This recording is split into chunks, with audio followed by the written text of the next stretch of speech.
আসসালামু আলাইকুম, সবাইকে শুভ সকাল। সবাই কেমন আছেন? আশা করি ভালো আছেন। আলহামদুলিল্লাহ আমরা ভালো আছি। তো আজকে নাস্তা করে দেরি করে নিয়ে কাজে লেগে পড়লাম। যে শোপিসের মালগুলা, কাঁচের মাল, এগুলা নামাই নিলাম। এগুলো ধুইতে হবে, এগুলোর মধ্যে অনেক বালু পড়ছে। তো আমি এক এক করে সবগুলা নামাই নিতেছি। লাবি বেরিয়ে আমার সাথে হেল্প করতেছে।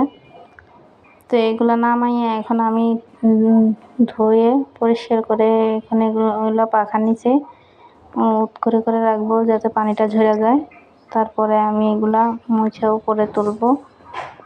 তার মাঝে আবার আমি কাপড় চোপড়গুলো নামাই নিলাম। কাপড় চোপড়গুলো এলোমেলো হয়ে আছে, শুকিয়েছে অনেক কাপড়। তো এগুলো একটু ভাজ করে রাখবো। আর ধুলি ময়লা বেশি উড়ে, তো এই জন্য অনেক ময়লা হয়ে যায়। তো আমি এগুলো ধুইয়া করে রাখছি, পাখা ছেড়ে দিছি যাতে পানিটা শুকিয়ে যায়। পরে এগুলো মুছে উপরে তুলবো।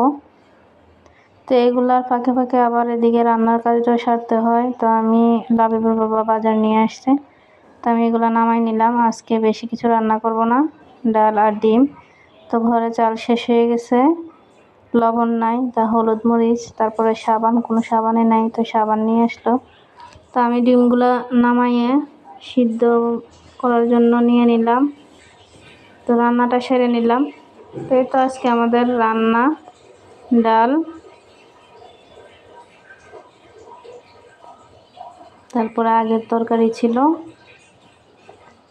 আর ডিম। তো যেহেতু হাতে অনেক কাজ, তো এই জন্য আমি আগে খাবারটা খেয়ে নিলাম। বললাম যে পরে অন্যগুলা গুছাবো, আগে খাবার খেয়ে নেই। দুপুর 3টা বেজে গেছে। তো আমরা সবাই খাইতে বসে গেলাম।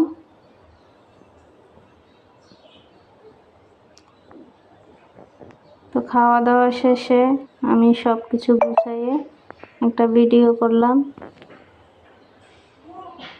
কেমন লাগছে চুকিচুর উপরটা। তো আমি এখন গোসল করতে যাব। আমি সব কিছু গুছাই নিছি, ঘর দুয়ার ঝাড়ু মোছা দিয়ে নিছি। তো এই তো আমাদের ভিডিওটি কেমন লাগলো সবাই কমেন্ট করে জানাবেন। আসসালামু আলাইকুম রহমতুল্লাহ।